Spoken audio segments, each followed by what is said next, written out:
Hoy estaremos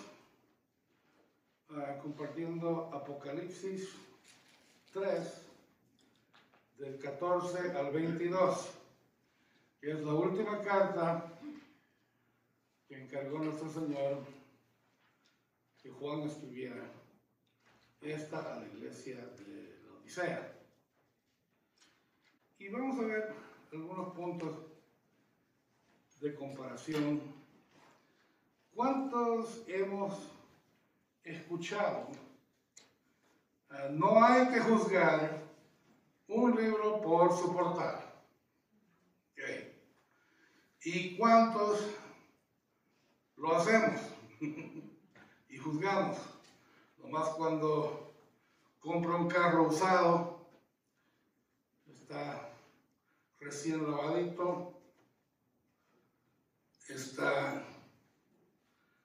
le acaban de hacer el cambio de aceite, los asientos bien lustraditos, no llega al DMV y se le destartaló el carro. ¿Ya? También hay por el otro lado, que no quieren mirar este carro que tiene 253,000 millas, que está la pintura descascarada, los asientos partiéndose. Les estoy hablando de mi Mercury de manera.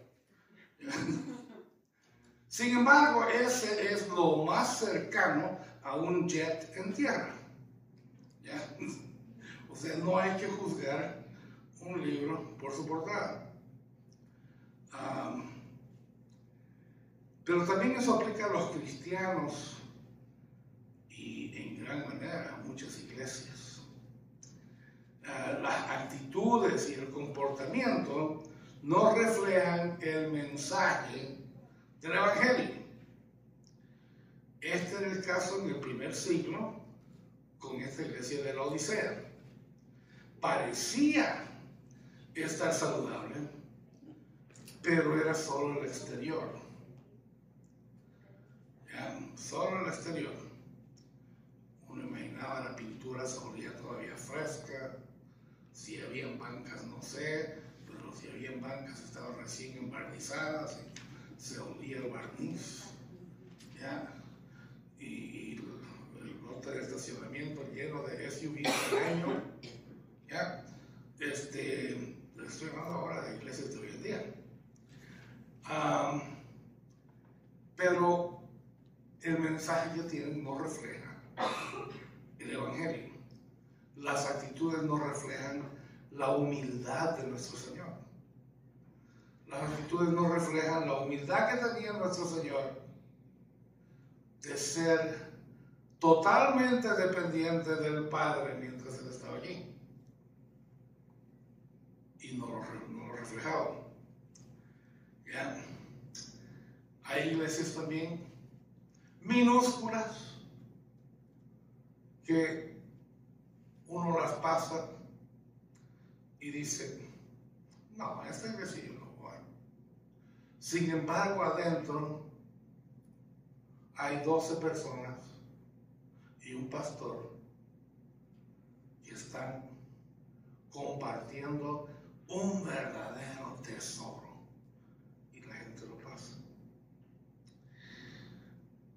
Entonces, ese era el caso con la iglesia de la Odisea. Ellos se creían autosuficientes. ¿Qué se nos viene a la mente cuando pensamos en una persona autosuficiente? La autosuficiencia que el mundo y muchos cristianos buscan va en directo contraste con lo que debe ser nuestra relación con Cristo Jesús. Debemos de llegar al Señor con las manos vacías, sin nada, completamente pobres de espíritu. No tengo nada que ofrecerte, Señor. Dispuestos a ser llenados por su suficiencia de Él. No que yo le voy a hacer un favor a la iglesia yendo y siendo autosuficiente. muchos tienen esa actitud.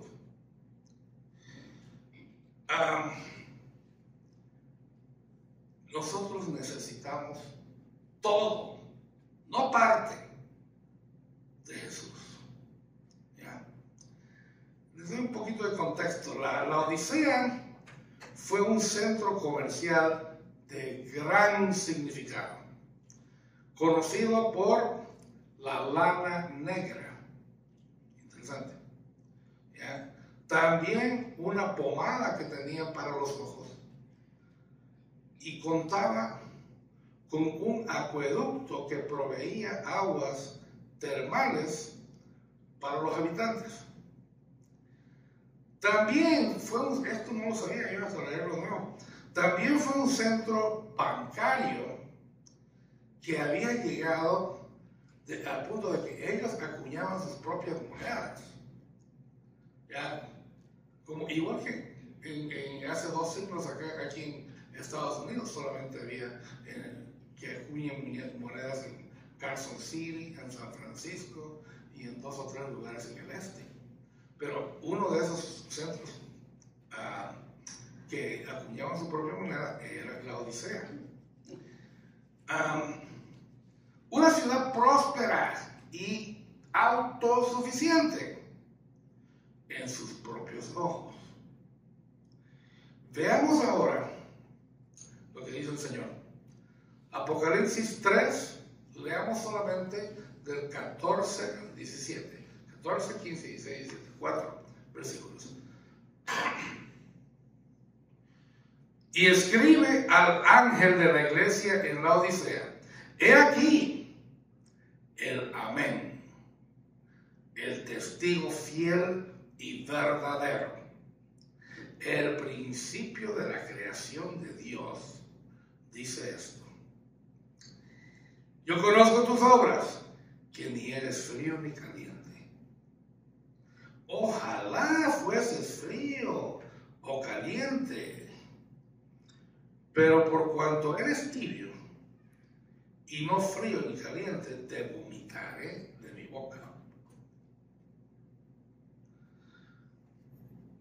Porque tú dices: yo soy rico y que me he enriquecido, y de ninguna cosa tengo necesidad, y no sabes que tú eres un desventurado, miserable, pobre, ciego y desnudo.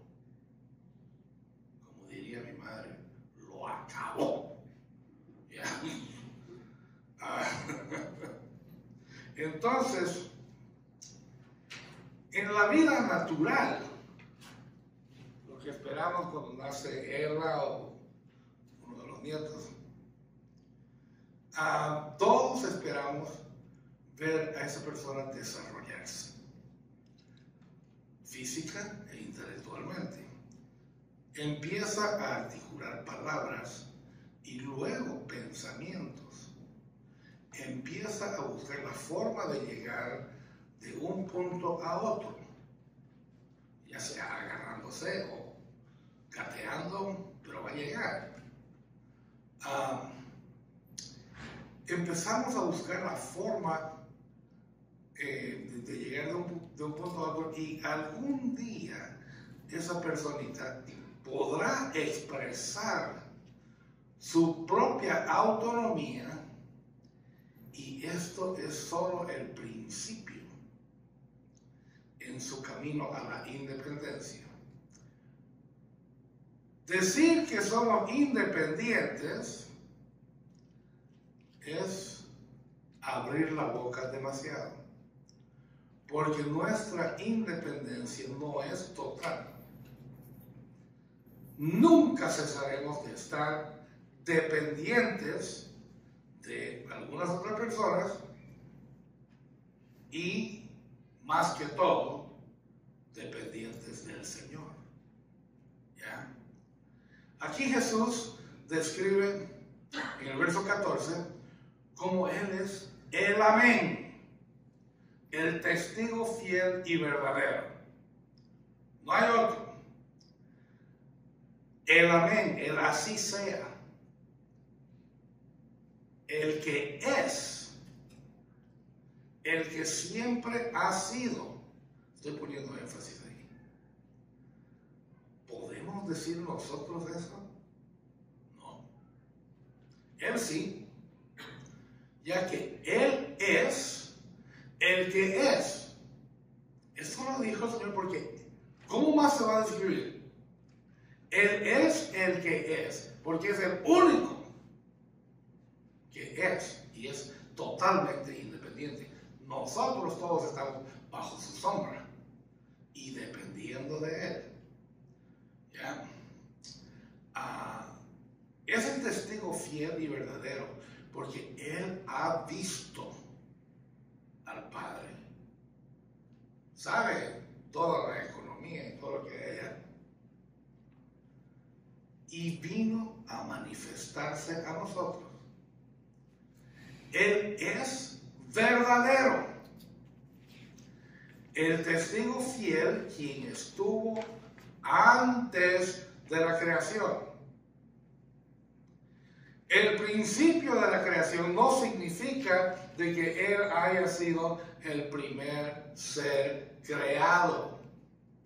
Proverbios 8:22 nos dice que viene de antes de las obras de Jehová.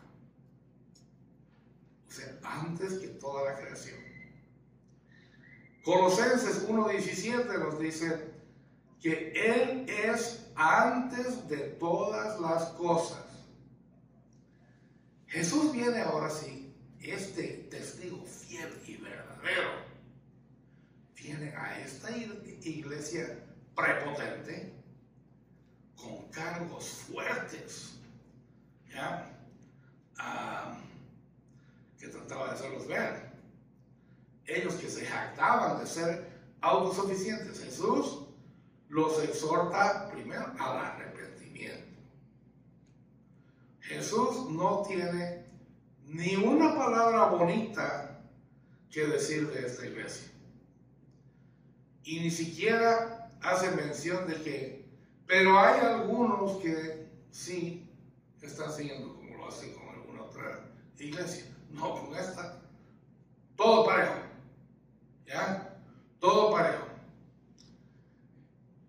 Les dice que no son ni fríos ni calientes. En Bolivia, no sé, en Perú, hermana, dicen ni chicha ni limonada. ¿Okay?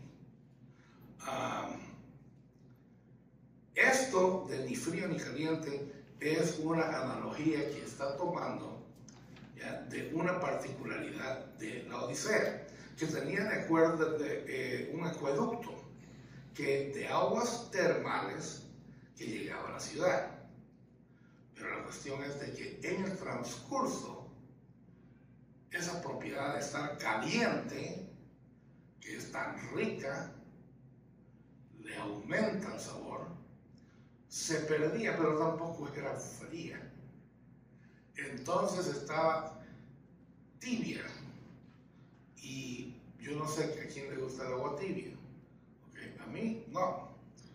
Entonces, cuando Jesús le dice, ojalá fueses frío o caliente, les están llamando indecisos, que no querían comprometerse a la verdad y a Él por el Evangelio. ¿Ya? Al igual que el pueblo de Israel en los tiempos de Elías, Acab y Jezabel, en que Elías en el Monte Carmelo les dice, ¿hasta cuándo van a estar indecisos? Les dice. Si el Señor es Dios, adorémosle. Pero si Baal es Dios, entonces adórenle a Él. Pero tomen una decisión. No estén un pie adentro y otro afuera. ¿Ya?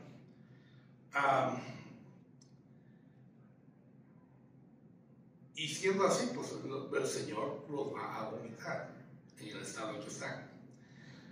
Les dice, porque tú dices, yo soy rico, y me he enriquecido. Ay, ay, ay. Cuando uno no dice, el Señor me bendijo, cuidado, está a punto de perderlo todo, creo yo. Si es que el Señor se apiada, lo va a perder todo. Pero si no se apiada, va a continuar en su error. La iglesia se había convertido a su propia persona, llamémosle de iglesia, lo había convertido en un ídolo.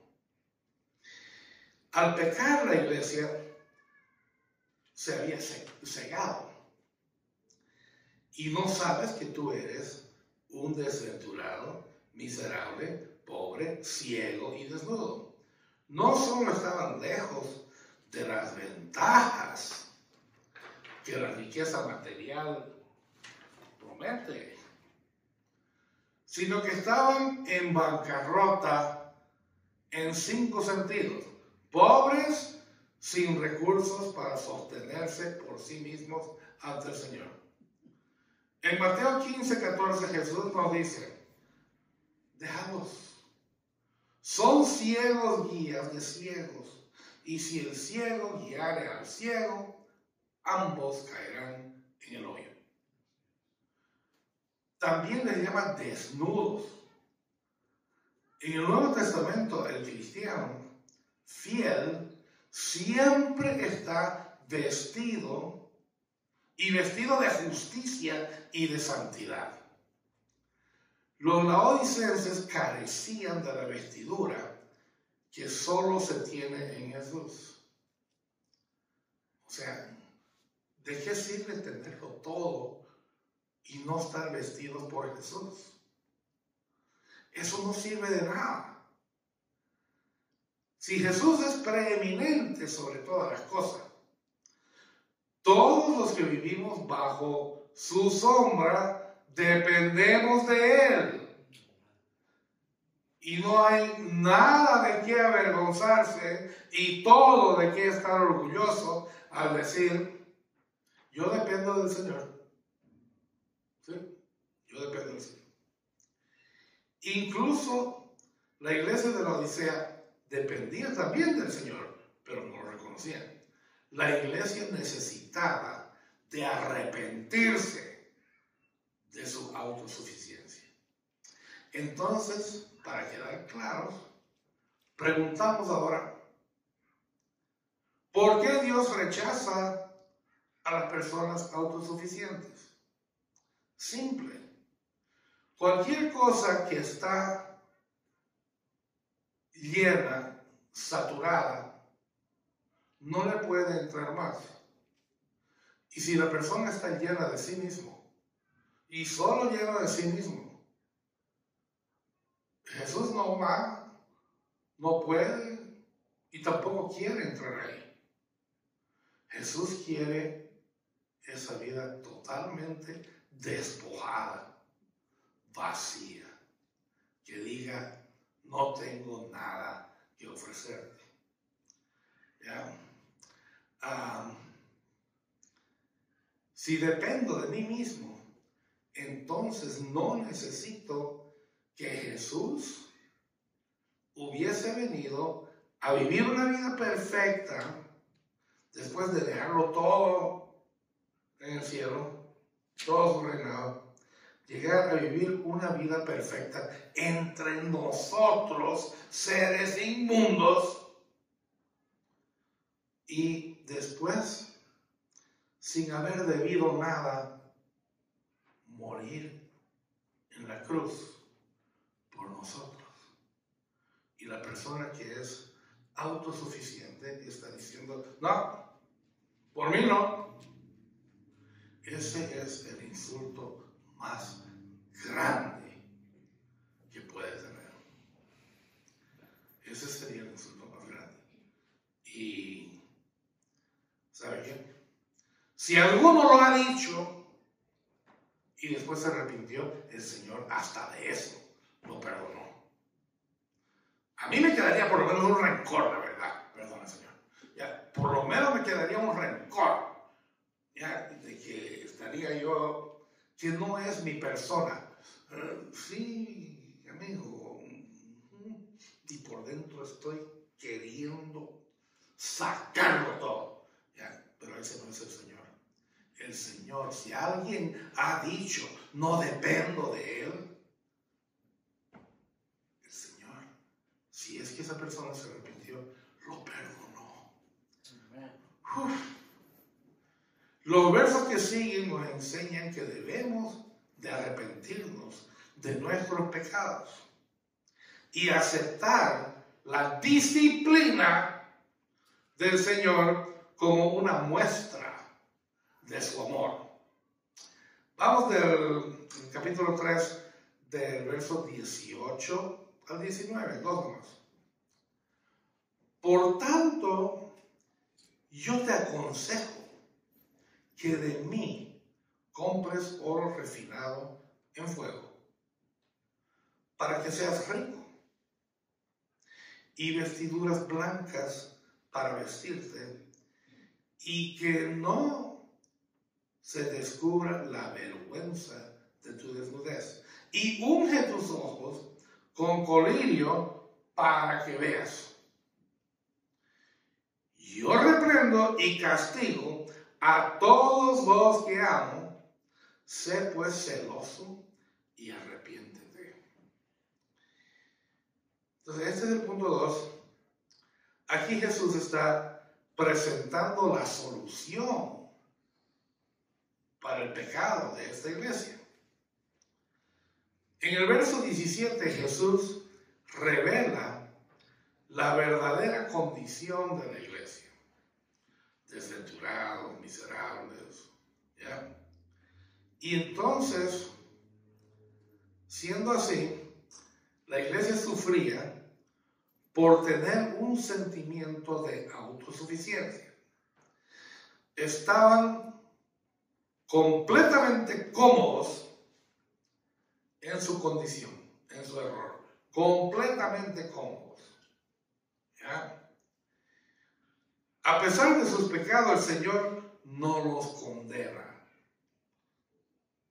Por eso era que ¿cómo se llamaba el profeta Jonás? No quería ir hasta Nínive porque sabía de que el Señor los iba a perdonar. Y uno, habiendo leído de esta iglesia, uno tiene el mismo sentimiento, la verdad. Y entonces, a pesar de todo, el Señor no los condena, les ofrece un remedio más adecuado. Compra oro refinado en fuego para que seas rico, y vestiduras blancas para vestirte, y que no se descubra tu vergüenza ni tu desnudez, y unge tus ojos con colirio para que veas. Solo Jesús puede traer solución a su condición de desventurados, miserables, pobres, ciegos y desnudos. Solo Jesús lo trae. Jesús puede refinarlos. Jesús tiene la vestidura. Jesús tiene el remedio para que vean. Y Jesús puede cubrirlos. Solo Jesús, nadie más. Jesús les habla en el lenguaje que ellos conocen. Les habla en un lenguaje de negocios, el lenguaje del dinero, si quieren decir. Les dice, de mí compren, hagamos una transacción, de mí compren. ¿Ya? Pronto se darían cuenta de que todas las monedas acuñadas por ellos no eran suficientes para comprar un minuto de vida eterna, un minuto de vida al lado del Señor, si es que escucharan al Señor. ¿Ya? En Isaías 55:1, el Señor dice, a todos los sedientos, venid a las aguas, Y los que no tienen dinero, venid, comprad y comed. Venid, comprad sin dinero y sin precio vino y leche. O sea, no es con dinero que se compra. En Hechos 8, Pedro le dijo a Simón el hechicero: tu dinero perezca contigo, porque has pensado que el don de Dios se obtiene con dinero. Como podemos ver, el amor al dinero no se puede mezclar con el amor a Jesús. No se mezclan, ¿ya? Agua y aceite, o uno o el otro. No puede una persona servir a dos señores. El arrepentimiento iba en contra de los que los laodicenses pretendían ser. Ellos no eran capaces de tomar una postura de humildad frente al Señor. Al igual que el mundo hoy, que trata de enseñar que uno merece todo lo que los medios de comunicación y el consumerismo prometen. Si lo prometen es porque supuestamente uno lo merece. Y de ser así, ¿cómo puedes mostrarse arrepentido y humilde? Los laodicenses tendrían que confesar que su dinero era insuficiente para comprar la gracia divina. Tendrían que confesar que el alivio a su malestar se encuentra solo en Cristo. La Odisea, la iglesia que estaba en una ciudad con la reputación de curar la miopía ocular con esa pomada que tenían, estaban ciegos y no podían ver su condición espiritual. Pero con lo duro que el Señor denuncia a esta iglesia, pensaría uno que Jesús iba motivado por el enojo, hasta tal vez pasándose a la ira. Pero en el verso 19 vemos más bien de que están motivados por el amor. Yo reprendo y castigo a todos los que amo. Pues sé celoso y arrepiéntete. La única forma de llegar al Señor, y es bien poquito lo que pide, arrepiéntete. Pero no, ellos no. Finalmente Jesús los reta a ser celosos.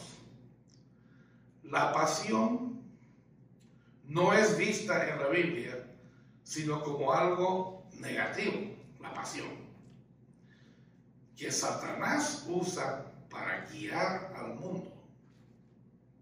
Al contrario, el celo es algo que el fiel expresa por las cosas de Dios.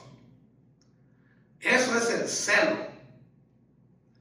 La pasión brota de la persona y su emoción desenfrenada. El celo genuino es inspirado por querer cumplir la voluntad de Dios. Dos cosas totalmente diferentes. ¿Ya? Entonces, vino el Señor en Apocalipsis 17:5 anterior, perdón, después, 17:5, casi al final del libro, el Señor dice: Babilonia la grande, la madre de las rameras y de las abominaciones de la tierra. Okay. Un capítulo después, el capítulo 18, verso 19, Juan lamenta su desolación. Babilonia ya no era. Fue todo de un rato a otro, de un momento a otro. ¿Verdad?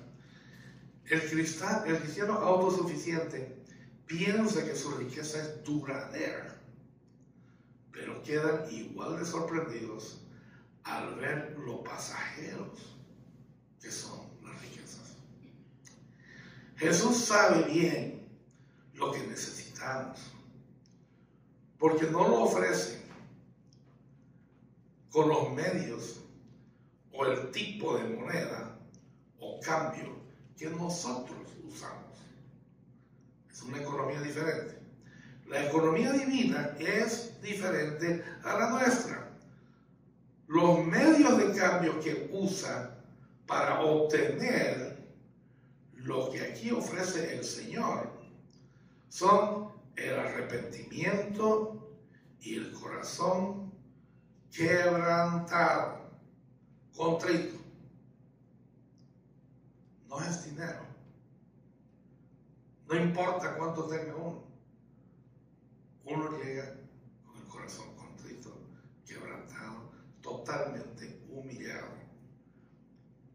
Para las personas autosuficientes, eso es un ataque a su existencia. Un ataque a su existencia. El orgullo por los logros propios.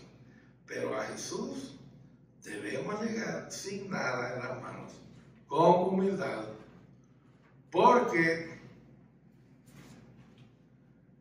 ¿qué cree usted que de la lista de cosas que el Señor aborrece y detesta?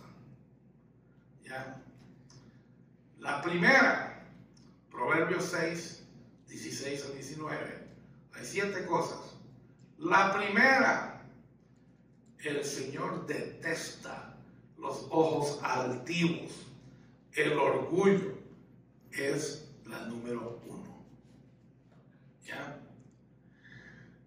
Los versos siguientes ahora, finales, muestran que necesitamos mantener un compañerismo íntimo con Él, con Jesús. Lo cual es precisamente aquello que no podemos hacer en un estado de autosuficiencia. O sea, debemos estar compañeros del Señor, mano a mano, siempre. No estamos jalando parejo, porque Él jala mucho más, pero mano a mano. Pero eso es imposible con una gota de orgullo. Los últimos versos, 20, 21 y 22 del capítulo 3 de Apocalipsis. Los últimos 3 versos. He aquí, yo estoy a la puerta y llamo. Si alguno oye mi voz y abre la puerta, entraré a él y cenaré con él y él conmigo. Al que venciere, le daré que se siente conmigo en mi trono, así como yo he vencido y me he sentado con mi Padre en su trono. El que tiene oído, oiga lo que el Espíritu dice a las iglesias. El Señor entonces continúa su carta a la iglesia de la Odisea.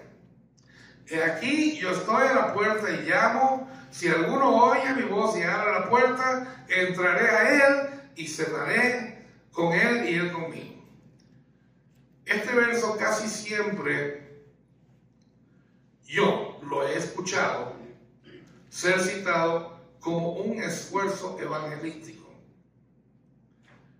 No es incorrecto eso, pero en Apocalipsis estamos escuchando al Señor aplicarlo dirigiéndose a creyentes.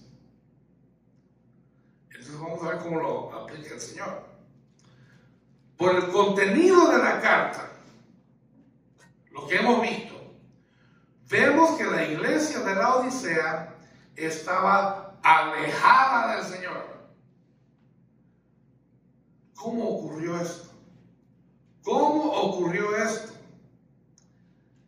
Años antes, la ciudad de la Odisea había sido destruida completamente por un terremoto devastador, que fue como lo citara el pastor la semana pasada. Hubo un terremoto que devastó con todo Asia Menor. Entonces, los laodicenses tomaron la iniciativa de reconstruir la ciudad, pero orgullosos de su independencia, sin necesidad de la ayuda que Roma les ofrecía. Roma les ofrecía, ok, reconstruyan, vamos a mandar esto, ustedes busquen, ¿ya? Pero no, ellos no. Con sus propios medios querían ellos reconstruir. Y lo hicieron. Estamos hablando de la ciudad. Lo hicieron. Entonces, posiblemente la iglesia de la Odisea, estando en esa ciudad orgullosa, entonces la iglesia tomó ese espíritu de autosuficiencia y a ese ambiente social, año tras año, al igual que la ciudad que no aceptó ayuda de su soberano emperador, la iglesia mostraba su autosuficiencia sin su soberano Señor Jesús. Qué feo. Pero eso no es diferente a lo que ha ocurrido y sigue ocurriendo en nuestros días. Para muestra, basta un botón. Pero paso a recordar para muestra de una iglesia similar a una de las mega iglesias cristianas. Yo les mencioné hace varios años. Es similar, una de las iglesias, de las mega iglesias de nuestro tiempo, ¿ya? Y su pastor, el reverendo Robert Schuller, que escribió un libro, La autoestima, la nueva reformación. O sea que pensaba reformar lo que Martín Lutero había reformado hace 500 años, pero quería hacerlo con la autoestima. Imagínense, un estudio de Dios que es la teología y centrada en el hombre, como él quería que sea. Quería que la teología sea centrada en el hombre. ¿Qué ocurrió? A esta iglesia que tenía 10,000 personas que llegaban el domingo. Y tenía también un programa de televisión que se llamaba The Hour of Power, la hora del poder. Ese programa estuvo en el aire desde el año 1970 hasta el 2010. 40 años. 40 años de destrucción. ¿Pero qué ocurrió? La Catedral de Cristal, que fue una mega iglesia, finalmente, después de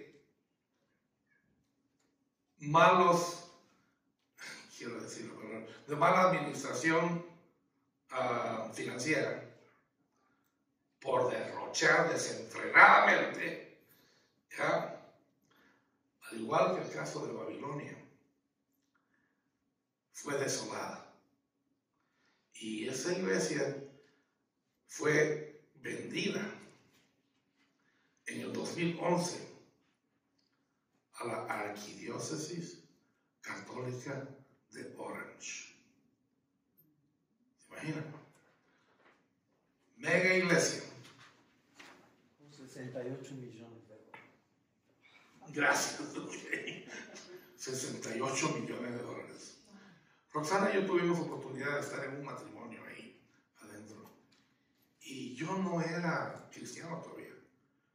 Pero sí lo que se me vino inmediatamente a la mente y tuve que ponerme el bozal para no ser mal invitado, fue ¡qué lujo!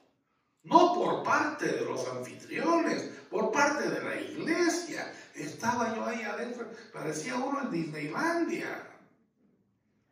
Y yo decía, el Señor, yo sé por el poquito que sé de la Biblia, de que Jesús nunca predicó dinero y nunca derrochó dinero tampoco. Bueno, en fin, el Señor dice, he aquí, yo estoy a la puerta y llamo.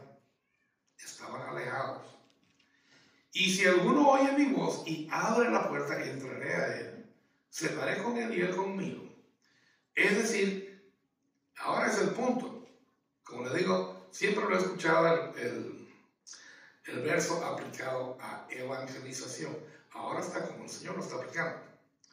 ¿Ya? Lo que estamos viendo es de que el Señor está fuera de su propia iglesia. Está fuera, ¿ya? De su propia iglesia y está llamando. Me imagino yo siempre una de esas puertas holandesas que se abre la parte de arriba y queda cerrada la parte de abajo y que yo puedo ver a quién está adentro. Algo así me imagino yo. Y el Señor está afuera de su propia iglesia. Entonces, aún frente a semejante muestra de desprecio, Jesús extiende su calurosa invitación. En Juan 10:9, Jesús dijo, yo soy la puerta. El que por mí entrare, será salvo y entrará y saldrá y hallará pastos. Jesús está mostrando una perversión imaginable del evangelio que ellos tienen. Cuando la iglesia comete la locura de cerrarle la puerta a él. En el verso 17 Jesús presentó su diagnosis sobre la condición de la Odisea. Los muestra como que destituidos y les dice lo que buscan. Si alguno oye mi voz y abre la puerta, entraré a él y cenaré con él y él conmigo. En Juan 10:27 Jesús dijo, mis ovejas oyen mi voz y yo las conozco y me siguen. Aquí el Señor está confiando en que sus ovejas descarriadas oirán su voz y se arrepentirán de su grave pecado, locura, lo que quiero llamar. No solo entrar a la iglesia, sino a la vida íntima de cada uno, a una relación de comunión restaurada. También es una invitación a una cena futura, una cena futura. En Lucas 14:15, el Señor dice, bienaventurado el que coma pan en el reino de Dios. Esa es una invitación linda. No me lo quiero perder eso. ¿Ya?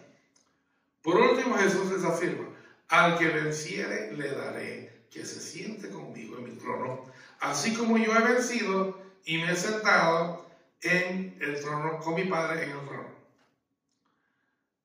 En toda historia de cada cultura o nación hay casos registrados de grandes honores hechos a alguien, a algún héroe. Aquí, lejos de ser un honor pasajero, como sería que el rey, agradecido, trajese aquí al héroe de la batalla. Y después, ok, chao. ¿Ya? No, pero este no es. Esta invitación es a un honor permanente para toda la eternidad. Toda la eternidad. Cuando el Padre levanta a Jesús del sepulcro, lo eleva y lo colma de gloria y honor. Hechos 2:33, Efesios 1:20. Jesús desea hacer lo mismo con sus seguidores, elevándolos a un lugar de preeminencia. La carta termina en la misma forma que terminan todas sus cartas a la iglesia. El que tiene oído, oiga lo que el Espíritu dice a las iglesias. Entonces, uno, Jesús está a la puerta y llama a los extraviados, a los arrogantes, a los despreciativos. Dos, Jesús está dispuesto a restablecer su comunión entrando y cenando con la congregación de una iglesia descarriada y con cada persona descarriada. Tres, Jesús está dispuesto a elevar a la iglesia a un lugar de honor en la misma forma en que el Padre lo hizo con Jesús. Tal vez, aun si esto no está dirigido a nuestra iglesia, lo cual no está, pero tal vez el Señor hoy esté hablando a alguien que se haya entibiado, a alguien que no está en fuego por el Señor. Tal vez el Señor está hablando a alguien. ¿Ya? Tal vez alguien que se ha estado considerando autosuficiente y sin necesidad de Él. Tal vez a esa persona le está hablando. A esta persona Jesús le está exhortando. Arrepiéntete de confiar en tus propias fuerzas o riquezas. Pídele perdón al Señor, abandonando tu rebelión. Permite que el señorío de Jesús en tu vida sea suficiente, que Él entre en comunión contigo. Lea su Biblia y vea la relación de los seguidores de Jesús que tenían con Él. Era una relación bien estrecha. Y cómo confiaban en Él para todo. Imitemos sus hechos. Dé gracias al Señor. Muéstrele su gratitud por el cuidado que Él le ofrece en todas las áreas de su vida.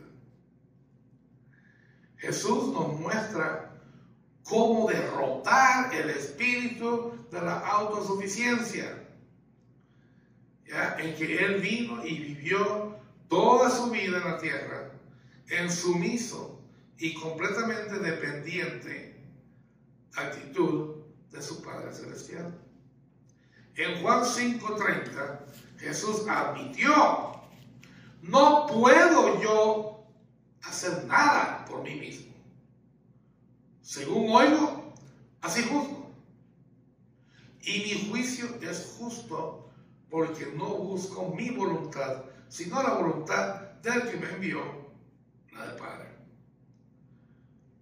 El Padre lo envió a Él a mostrar obediencia y dependencia. De la misma forma, Él, Jesús, ¿recuerda? De esa forma yo los envío, ¿ya? Él nos envía a nosotros a mostrar la misma obediencia y dependencia que Él mostró.